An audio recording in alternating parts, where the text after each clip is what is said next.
Para se produzir o hambúrguer do futuro, como falam, né, é necessário pelo menos 17 ingredientes, dentre eles a água, proteína de ervilha, óleo de canola pressionado por expulsor, óleo de coco refinado, proteína de arroz, sabores naturais, manteiga de cacau, proteína de feijão, metilcelulose, amido de batata, extrato de maçã, extrato de romã, sal, cloreto de potássio, vinagre, concentrado de suco de limão, lestina de girassol e extrato de suco de beterraba, que é o elemento que dá cor vermelha à carne e que faz a carne à base de planta sangrar. Mas então, será que todos esses ingredientes são produzidos na mesma indústria? Porque se eles dizem que o processo produtivo é menor, então a indústria também teria que ser em menor quantidade, né? Porém, não. O lugar que o óleo de girassol é produzido é uma fábrica, onde a proteína de ervilha é produzida é outra, o óleo de coco é produzido em outra fábrica, enfim, cada ingrediente desse hambúrguer é produzido em uma fábrica. E daí, antes disso, a gente tem o transporte até essa fábrica, e antes do transporte, a gente ainda tem a produção agrícola desses produtos, que no final vão ser embalados, normalmente em caixas, cada caixa geralmente contendo 2 hambúrgueres, e cada um embalado em um plástico diferente, que em seguida vão seguir para vários pontos de comercialização dentro de todo o país. E com relação ao processo produtivo da carne de hambúrguer de carne verdadeira, a gente sabe que o hambúrguer de carne tem um único ingrediente, que é a própria carne. Então, vamos supor que eu comprei uma carne moída no mercado para fazer hambúrguer em casa. Essa carne moída, ela veio de um mercado ou de um açougue, que veio de uma indústria frigorífica, ou seja, aí eu já tenho uma indústria e um ciclo de transporte. E antes do abate, ainda tem uma fazenda, totalizando 3 ciclos produtivos para eu obter o meu hambúrguer com um único ingrediente que tem todos os nutrientes essenciais para o desenvolvimento e manutenção da minha saúde. Diferente do hambúrguer à base de plantas, que tem mais de 15 ingredientes e tem um processo produtivo muito maior.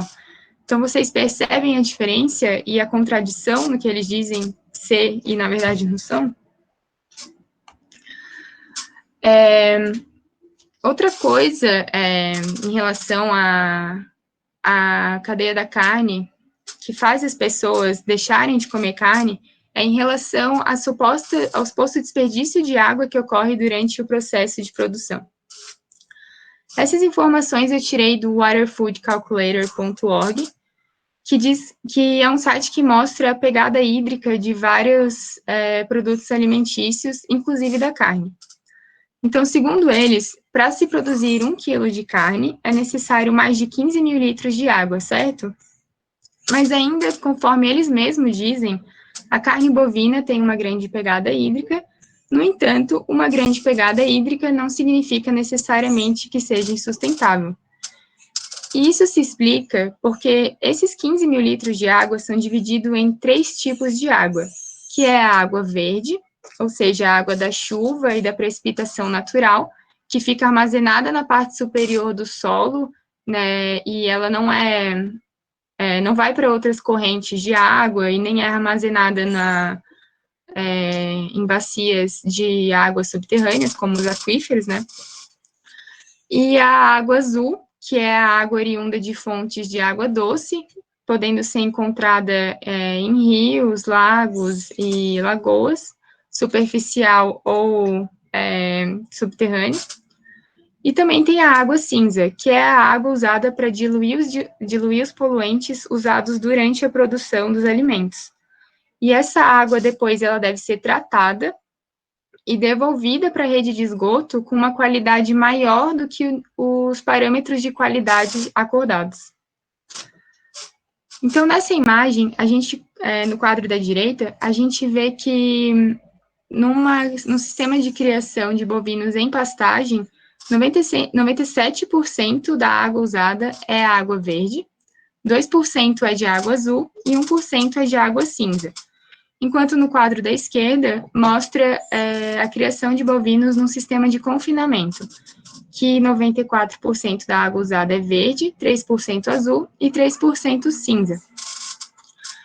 Então, considerando que esses bovinos estão num ambiente com pastagem, onde a água da chuva cai, se infiltra no solo e volta para a natureza, considerar essa informação como se fosse parte da produção, essa água fizesse parte da produção, é como se eu considerasse que a companhia de água mandasse a conta de luz com a fatura, um valor dizendo, me cobrando pela água da chuva que caiu no meu quintal e lavou ele.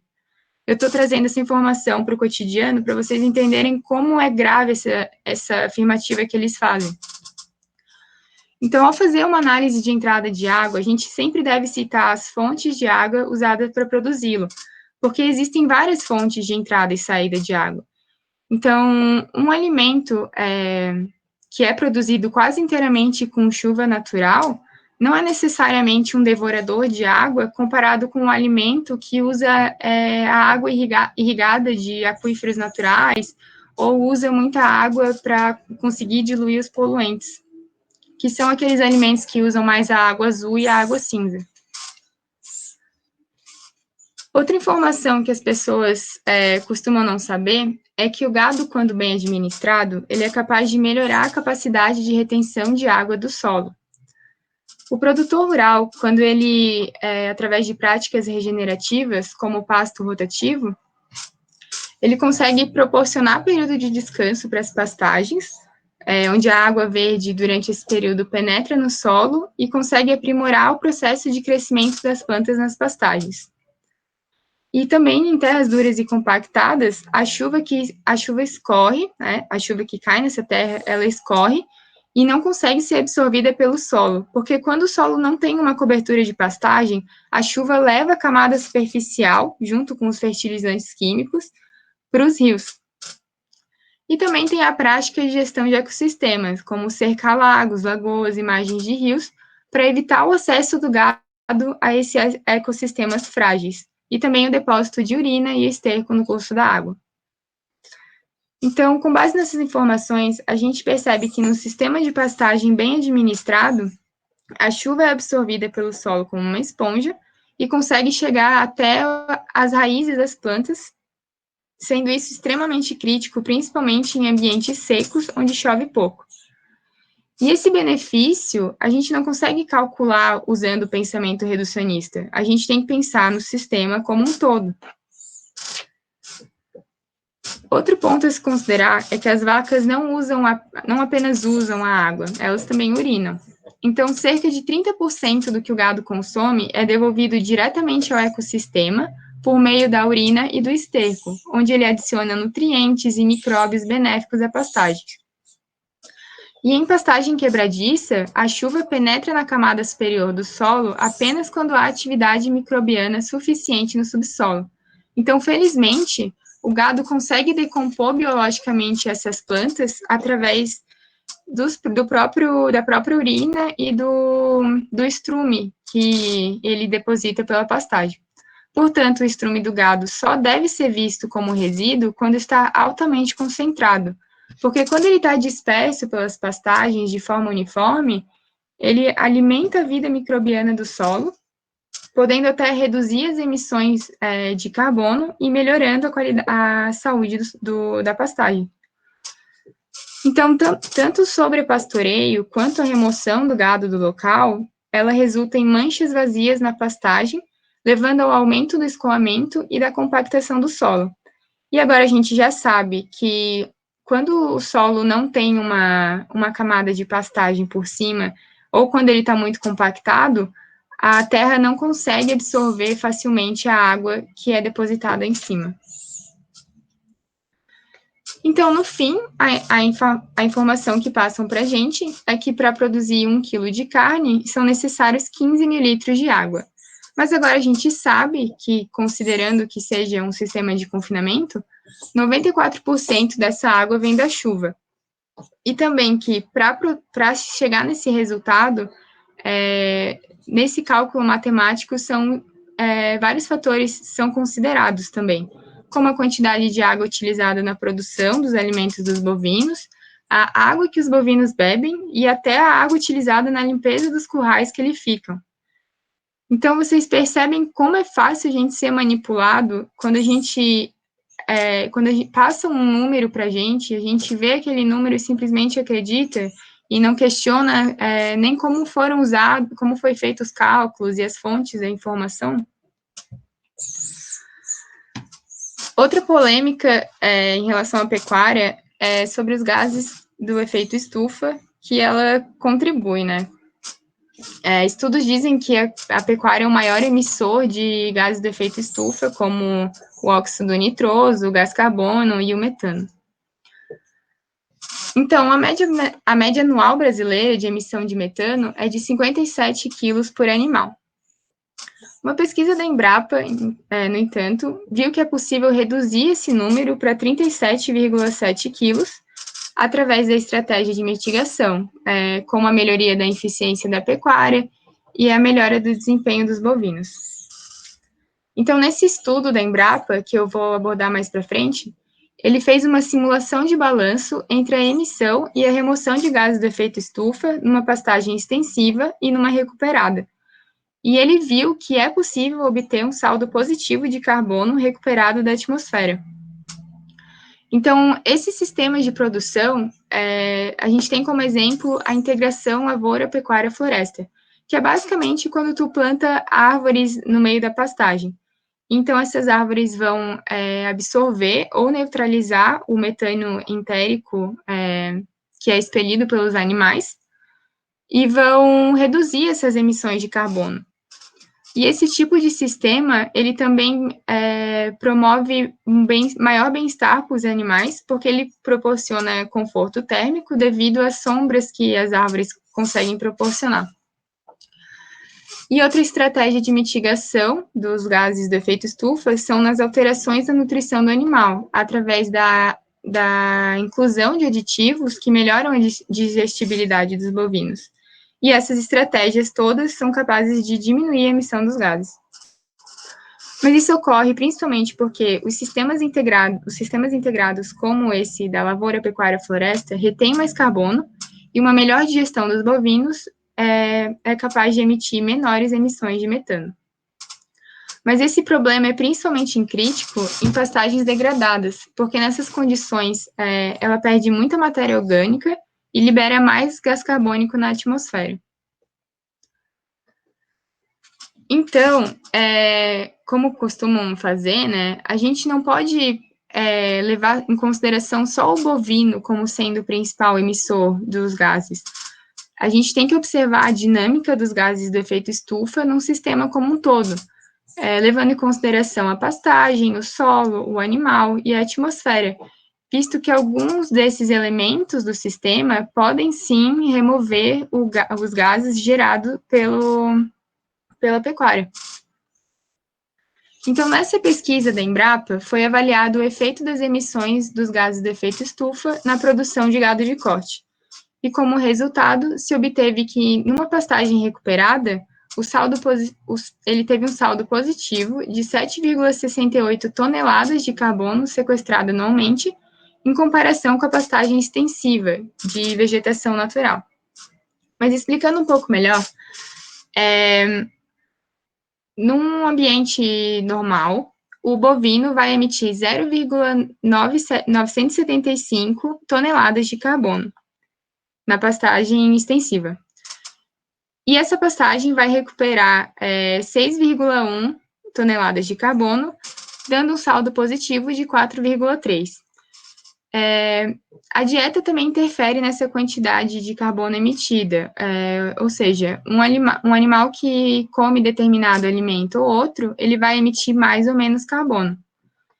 Então, considerando que esses animais têm o mesmo tipo de dieta, ele vai emitir 0,975 toneladas de carbono, porém, na pastagem recuperada, ela sequestra 11,49 toneladas, dando um saldo positivo de 7,68. Então, dizer que a criação de gado em pastagem, seja ela qual for, também é uma afirmação, produz gases de efeito estufa, né? Também é uma afirmação errada. E isso se explica também porque a maioria das pesquisas costuma considerar a emissão de gases do bovino, contando que ele está sozinho, fora do ambiente dele.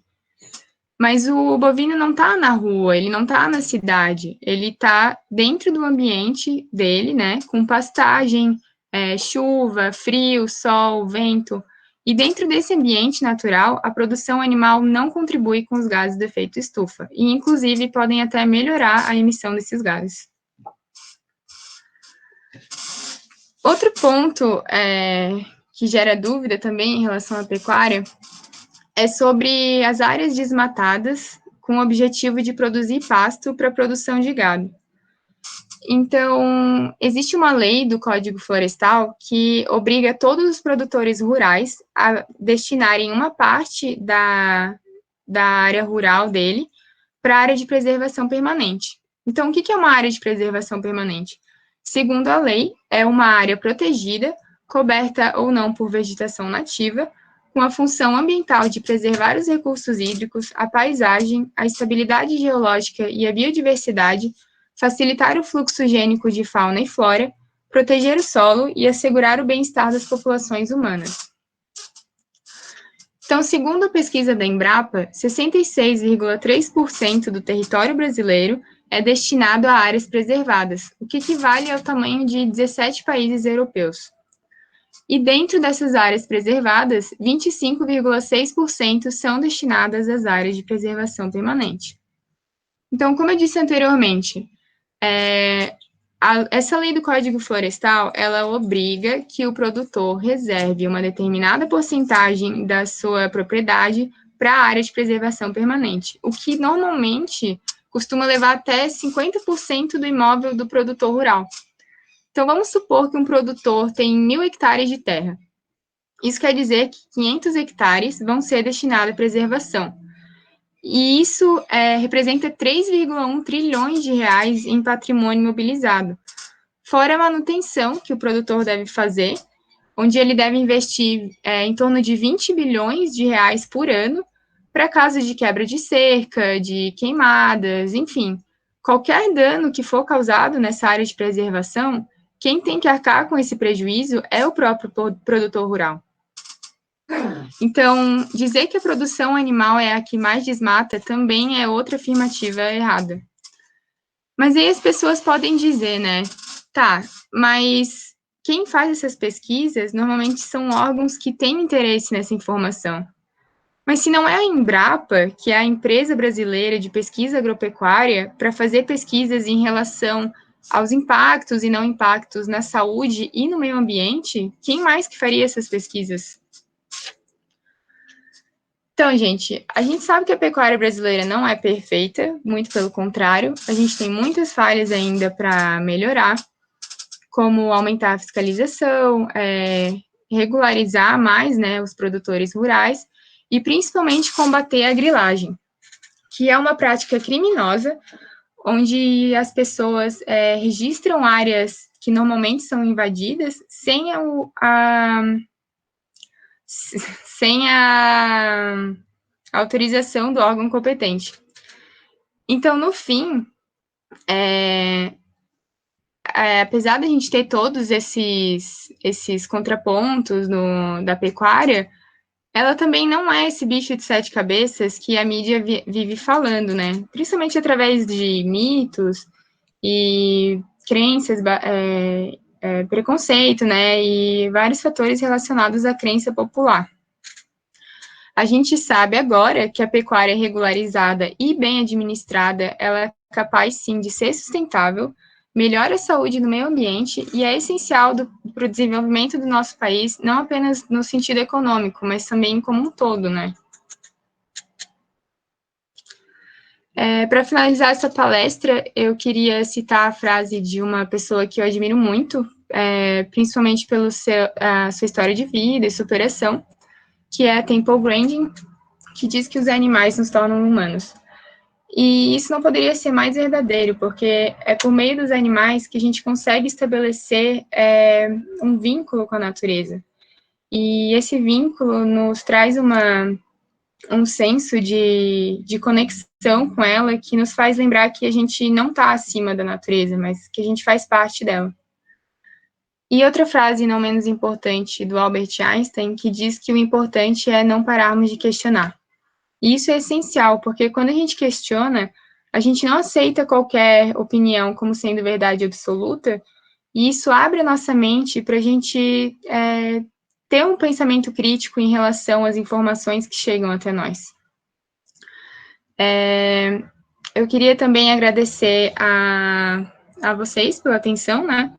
E principalmente ao Gepro por me dar essa oportunidade de poder dar essa palestra e passar essas informações para vocês.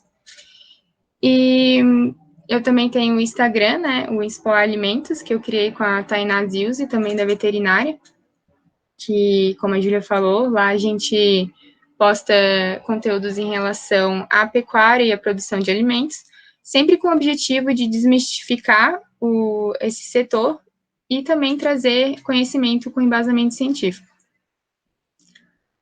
Aqui foi as referências que eu usei para montar essa palestra para vocês. Entre elas, tem vários artigos e vídeos interessantes que abordam esse tema de uma forma mais aprofundada. Se vocês quiserem, eu posso estar disponibilizando para vocês. E seria isso. Obrigada mais uma vez. A gente que agradece. Foi uma palestra assim, muito enriquecedora, argumentos sólidos, provando que realmente tem como ser uma atividade sustentável, já é um exemplo muito bom a ser seguido. Temos alguns elogios aqui no chat, se você quiser ler. A Gabriela disse, muito interessante o cálculo da água. Sempre achei estranho esses números altíssimos de consumo de água. Obrigado pelas informações e parabéns pela palestra. Tainá também elogiando, Isadora. Que bom que gostaram. O Léo também. Se alguém tiver alguma dúvida, alguma colocação, qualquer coisa, se quiser ligar o microfone, sinta bem à vontade. A gente está sempre aberto a discussões, conversas. E esse é um tema que realmente tem que debater muita coisa, né? Com certeza. Eu queria fazer um adendo, porque é sempre muito difícil a gente falar sobre esse tema, porque ainda tem muita resistência das pessoas em relação a isso, muito preconceito. É difícil para as pessoas aceitarem esse tipo de informação, né? Então, eu fiquei meio tensa, assim, de falar sobre, trazer essas coisas na palestra também, porque não sabia como ia ser a recepção, né? Mas fiquei feliz que gostaram. E é bom a gente poder falar abertamente sobre esse assunto, sem a gente ter que lidar, mais uma vez, com as crenças, né? Com esse preconceito enraizado, sem as pessoas realmente olharem para os dados e para as pesquisas científicas que tem em torno desse tema e que realmente comprovam que o agronegócio é sustentável e não é esse vilão que as pessoas dizem ser. Com certeza, excelente. Se alguém tiver alguma dúvida, alguma colocação, fique bem à vontade.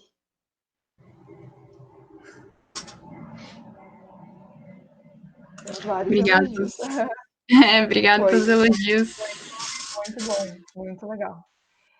Obrigada, se gente. ninguém tiver nenhuma dúvida, ali em cima no chat foi colocado o link para a lista de presença.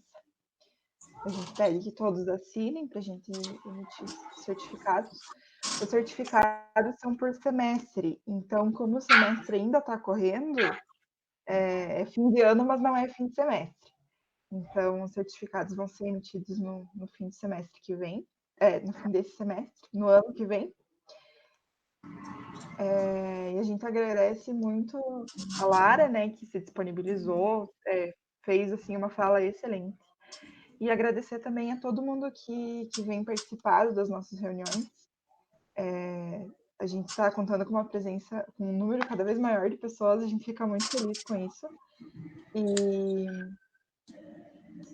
basicamente é isso, agradecer a todo mundo que vem participando, o apoio é muito legal, assim, o apoio que a gente vem tendo. É muito legal o trabalho de vocês. Obrigada. Falo em nome de todo o grupo. Muito obrigada pela participação de todos. E se ninguém tiver nenhuma pergunta, nenhuma colocação, a gente encerra por aqui, por esse ano. Desejamos um bom fim de ano para todo mundo. Sim, Gilberto, a gente esteve gravando, a gente só está tendo um problema para disponibilizar as palestras, porque o espaço do Drive é limitado, mas a gente está vendo uma alternativa para disponibilizar todas as gravações que a gente teve de todas as palestras até agora. Mas em breve a gente avisa como vai ser feito, bem certinho. Nos acompanhem no Instagram e no grupo do WhatsApp, que a gente vai passar mais informações em breve. Queria fazer um adendo também, como eu disse antes ali, quem quiser que eu passe mais das fontes, das referências bibliográficas da minha palestra, eu quiser conversar mais sobre isso para ter mais uma ideia aprofundada do tema, pode me chamar lá no Instagram do Explorar Alimentos, que a gente sempre está de prontidão lá para tirar dúvidas. Sim. A Gabriela diz: a minha dúvida é sempre na questão do bem-estar desses animais de produção. Várias vezes penso em reduzir o consumo de carne por conta dessa questão. Na verdade, eu pensei em abordar também esse tema na palestra, mas isso já daria uma palestra inteira só desse tema, né? Sim. Então, é uma ideia, né, para a gente fazer uma outra palestra em relação ao bem-estar, mas em relação a isso também pode ter certeza que não é aquilo tudo que falam, não é um assassinato de animais, não é nada disso. E Sim. quem tiver mais dúvidas sobre, estamos de prontidão lá para responder. Fica um gancho para talvez uma próxima palestra. Aí uma ideia. Vamos ver. É um tema muito interessante, que tem muita coisa para falar. Nossa, é assunto que não acaba mais. A gente vai abordar isso ainda bastante. Então tá bom, gente. Obrigada pela oportunidade. Que bom que foi proveitoso, que todo mundo gostou. E estou disponível para as próximas palestras aí com outros temas sobre o assunto. Ótimo. Acho que encerramos por aqui, então. Obrigada a todo mundo que participou. Um bom final de ano, boas festas em casa, se cuidando. Espero que todos fiquem bem. A gente está passando por um momento bem difícil, mas logo isso vai passar. É isso, Aí. gente. Boa noite a todos. Boa noite, gente.